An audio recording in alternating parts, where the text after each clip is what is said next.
বন্ধুরা, হাঁটতে হাঁটতে চলে আসলাম নতুন একটি ভিডিও নিয়ে। কলার দোকানে অনেক সুন্দর দেখার মতো, আশা করি ভালো লাগবে আপনাদের কাছে।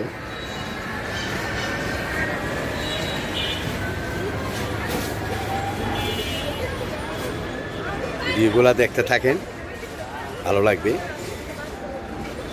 যারা কলা খাইতে বেশি বেশি পছন্দ করেন তাদের জন্যই আজকে এই ভিডিওটি।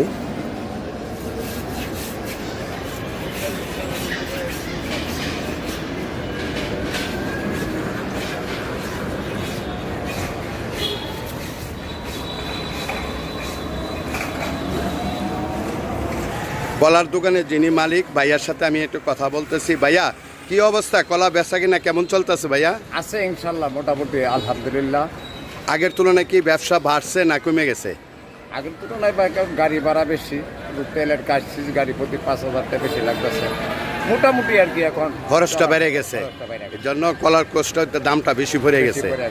আচ্ছা আচ্ছা, তারপরে আর তো এখন মোটামুটি আসছি, এখন চালাইতেছি। আমরা ব্যবসা করতে হবে জি, সুখ-দুঃখের সাথে এই ব্যবসা।